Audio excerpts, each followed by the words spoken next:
PI Advice Podcast, episode 37. This is the PI Advice Podcast. Yeah, boy.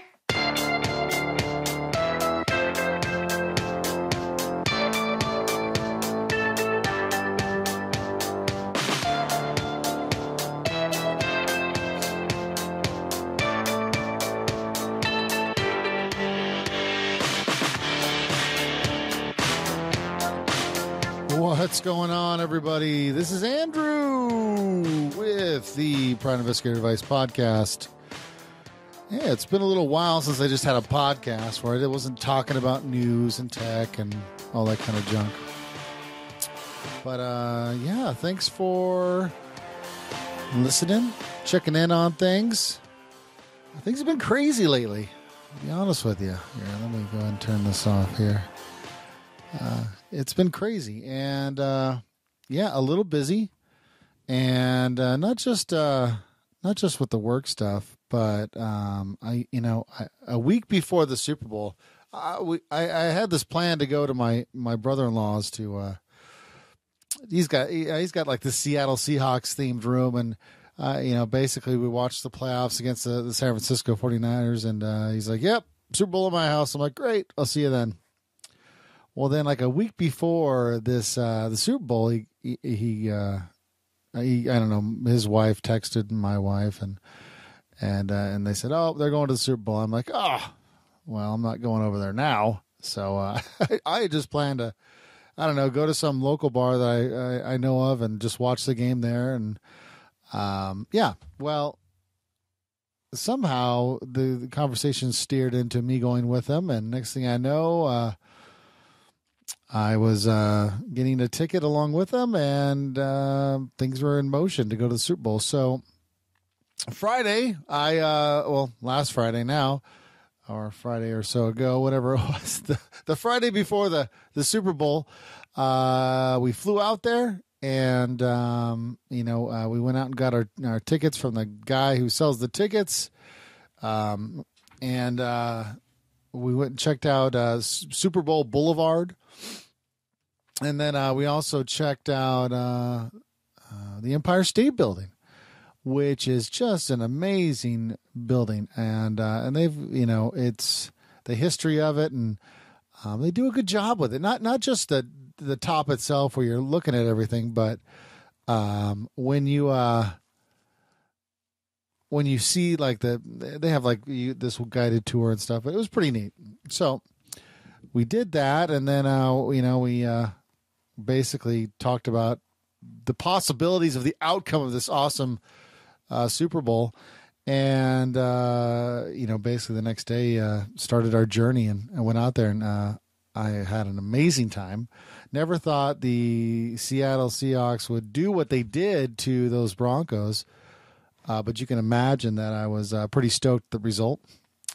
So yeah, I mean, in New York and New Jersey, that's a little bit of a different culture. A lot of, what the scariest thing about New York was for me, and it wasn't the people, it's the state patrol guys. They wear this uniform that looks straight out of a science fiction novel, and I can't explain it. You'll have to look it up. Look up, is it New York's? It might be New Jersey State. Oh no, State Patrol, New Jersey, or it must be New Jersey. That's what scared me. But yeah, anyways, they wear this uniform that just very intimidating. I'm not intimidated easy, but just the demeanor of them. It's like they are just the meanest guys, meanest looking, I should say. I'm sure they're nice people. Meanest looking in uniform that I've seen. It's just incredible. So bravo to them for that. Anyways. But of course, there's a lot of them at the Super Bowl. They were helping keep the peace and all that kind of good stuff. Not that there was a problem, but they were just doing their job. And so after that, it didn't snow during the Super Bowl, but it snowed that night after the Super Bowl. So I had to drive with my brother-in-law and nephew back to D.C. And then that night we checked out all the sites, the Lincoln Memorial, which is amazing. I can't stress that enough. And then the next day we took in the sites. We saw the Capitol and the Holocaust Museum and the space and flight or whatever. It's all in the Smithsonian area. And the crazy thing is all this stuff's free. You don't have to pay for these amazing things. I'm sure we're paying in our taxes or whatever, but yeah. And then and on the last day, when we were on our way out, I checked out the Spy Museum, which is something I'll have to write about and maybe talk about on a future podcast, near future, while it's still fresh in my mind. But just an amazing thing, amazing adventure. I'm very blessed that my wife let me go to that. I'm very blessed that I was invited. Once in a lifetime things to be able to go to a Super Bowl where your team is there. And there's people that just go to every Super Bowl or darn near every Super Bowl. I happen to be sitting next to a guy who did that, but yeah. Anyways, very interesting. So that's why I missed Tech News Tuesday last week, and I was rushing to get all my actual money work that pays me. I had to get that all done before I left. I was going to be gone for 5 days, and then when I got back, there was more cases in my queue, so I had a lot to do. But anyway, enough of that. I just wanted to catch you guys up on what I was doing, why you hadn't heard from me, and if you'd been emailing me during that time or messaging me, that's why I didn't get back to you. And so I apologize for that. But this episode, I'm going to go over some questions that have kind of been asked of me and over the past probably couple months, and some of them I got to respond to right away, and I think I think I sit on them sometimes, just not realizing that I'm going to talk about them later. And I have good intentions to email these people back, and which I'll have to now, just say at least check out the podcast. But I'm just going to go through some of the questions, and I think that some of them might be repeated. I'm sure I've gone over these over the past couple of years, but these are new listeners, new people that found me, and I'm just going to go ahead and answer. One of them was from, let's see here, Linda, and this is what she had to say. She actually called the voicemail line on the internet thing here. Hi, I'm just wondering what pretext I could use for when a nosy neighbour comes violently up to the car and wants to know why you've been sitting outside their house. Thanks. Okay, Linda. So if you didn't hear that clearly, she wanted to know, and I think she said violently, what to do if a neighbor violently approaches your car, and I'm sure they're, coming at your car in an intimidating manner. What you do? If some, depending on, where you are, who you are, and what time of day is it, you might just want to drive away. Yeah. If someone's coming at your car with a bat and that's their violent way of coming at your car because they're a nosy neighbor, then you need to just drive away. And there's no surveillance that's worth you getting hurt over. Now, if it's just someone that's irritated by the fact that you're parked in front of their house, and reasonably so, I would, if someone parked in front of my house for an extended period of time, you can bet that I'm going to step out there and find out what the heck's going on. And if I didn't get the answer I wanted, then I'd call the cops. And one way or the other, I would find out what's going on. But if they're just coming at your car and they're concerned, like, dude, why are you here? One of the pretexts I use, which I've probably talked about before, is just I say I'm a process server, and it's really simple, and I even set up for future dates. So if they say, well, what are you doing here? I say, well, I'm a process server working in the area. I'm waiting for someone to get home, or waiting to see the person I need to serve. And I'll even tell them, like, look, you know what, I might be out here for a couple days. I'm not quite sure what's going to happen here. If the guy comes home and I serve him, then great, I'll leave. But otherwise, I might be here for a couple days. And so that lets the neighbors know that what to expect. You're kind of giving them, and if they see you tomorrow, you don't have to talk to them about it tomorrow or the next day. You're letting them know that you're going to be there, and then hopefully, if you're far away and another neighbor contacts them, they can say, no, he's going to be for a couple. He said he might be here for a couple of days. So they have some kind of peace of mind of why you're there as well, because I'm sure they're going to do that. Now, there are some ones to avoid that I've used years and years ago, probably like the first or second year of my career. And it was what I was taught, but I found that there was negative things that happened. So if a neighbor comes to your car, some people will say, well, I'm looking for a missing child. And that will raise red flags in your neighborhood. Now, it might get your, you might look like the good guy and all that kind of stuff. But what it will do is it probably bring more attention to you in general. And who knows, there might be enough neighbors talking in the area about why you're there that it might actually make it to your claimant or your person you're watching. So I try to just dial it down and make it as non-threatening, whatever pretext you use is non-threatening to that person as possible, or that neighborhood. Because you never know how chatty these people are. Sometimes the neighbors don't talk to each other. Sometimes they are very friendly and they talk every day. So you want to just be careful with that. So long story short, I use that pretext, process server pretext. And, if they try to get more information, say, look, I can't tell you about what this anymore than this is what I'm doing. And if, you have a problem with what I'm doing and you're that concerned, then you can go ahead and call the police. And hopefully when you say that, you're far enough away from your claimant's residence or your subject's residence that a police car in the area, they will be able to see it. Okay. And sometimes if a police car doesn't roll up, you can say, hey, can we talk around the corner? I'm a private investigator or whatever. So that is the answer to Linda's question. Excuse me. And let's see here. Yeah. Another one came from Bradley, and he was messaging me through Facebook. Not everybody follows the Facebook page. So I'm going to just basically read what he wrote. And I'm going to try to summarize what I wrote. So he has some questions. So number one, if one wants to get into an internship somewhere, how would you go about it? Should you call PIs on the phone or email? Should you ask for a ride along and then progress later towards an internship, or be up front? Should you pay them to get your foot in the door? I know I actually answered this, and I actually have the answer here, but I don't want to read it to you. So I'm gonna just go off the hip here. I've seen some companies actually advertise for internships. There was a company that I did work for where I came across, next thing I knew, there was an intern doing some of the work, and I was like, oh, we do internships? He's like, yeah. What I don't know the process, how that unveiled, how that guy got into it. I at that time I didn't ask, but what I did know is when he got out of that, and I think it was 2 or 3 months, that he applied for, I think it was like a company like Factual Photo, and he was hired immediately. And I knew people over there, and so I happened to hear about that.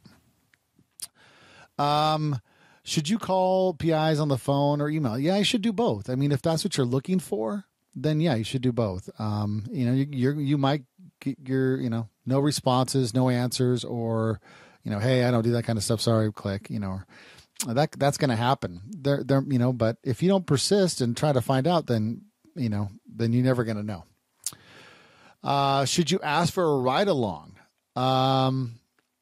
Yeah, you can always ask for a ride along. I don't know a lot of private investigators that are going to give you one though. Especially like when it's a surveillance or a case related, because they don't know you. And the stuff that you would be seeing would kind of be sensitive, and you would kind of have, what if I took you in my car and I was like, yeah, I'll give you a ride along, and then I took you and we did surveillance on a claimant, and then you're a crazy guy and you go and the next day after we did this ride along and you go, hey, this is a PI following you, so I don't know you. That's kind of tough. I know that they do ride-alongs for kind of pre-employment, in the pre-employment process or in the employment process where, you've been hired, and then they give you the ride-alongs, or maybe sometimes in an interview they'll do ride-alongs, which actually I did one when I was way back when. I did have to sign some forms, some confidentiality forms, like, hey, you can't do this, and. And now that I think of it, I don't know that I would have done that, even though that's what they did. And actually and I've done some ride-alongs with some other people for, I remember flying to Hawaii, and I happened to be working out there, but we were also looking to hire someone out there. This was years ago. And someone sat in the car with me all day, and they had to sign a form. And even she admitted to me that she was a little skeptical about the whole process. She was sketchy about me, and I was interviewing her for a job. And one of the things is she had to stay with me for 8 hours. We billed out the day. So, by the end of it, she was looking to get out of there, and I don't think we hired her. Yeah, but anyways. Okay, so the last one, should you pay someone to get your foot in the door? The answer to that, in my opinion, would be no. I wouldn't do that. And I would be skeptical of anybody that you had to pay to get your foot in the door anywhere. So the second question Bradley had was, what should you wear if inquiring about internships or a job in their agency? Should you dress in a suit or should you dress casual? The answer to that is, gosh, I don't want to lead you down the wrong way here. I would dress semi-casual.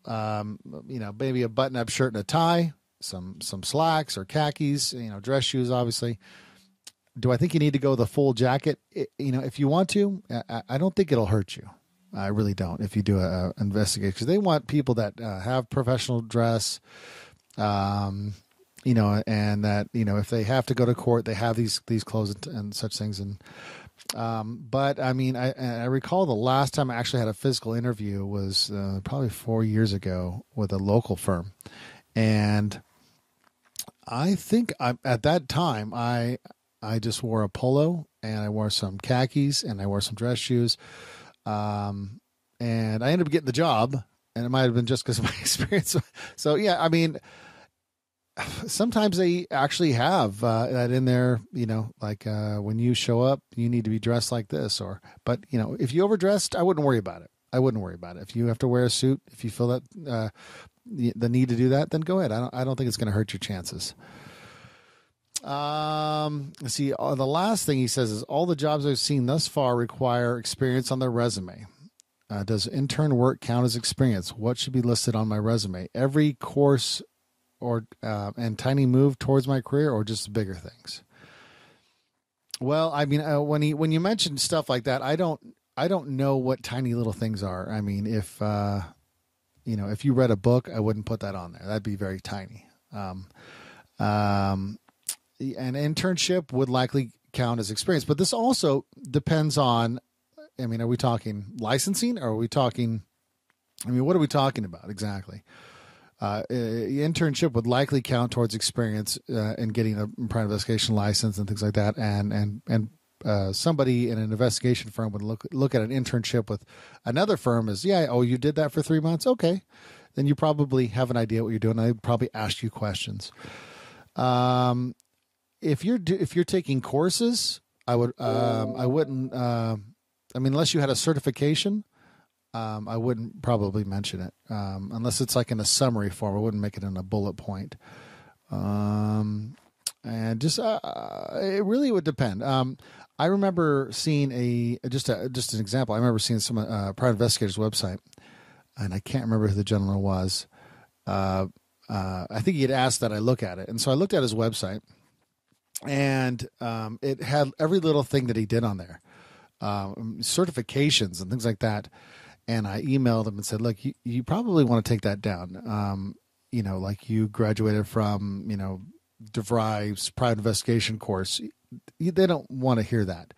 They want to hear that you didn't just graduate from anything. They want to hear that you've been doing it for a very long time. And I'm not saying lie to your customer, but if you're a new investigator, or you maybe not, want to put stuff out there like your exact amount of experience, just say I'm a private investigator. And over time, you're going to be able to say, okay, now I've been doing it for 10 years. And then maybe that's a selling point.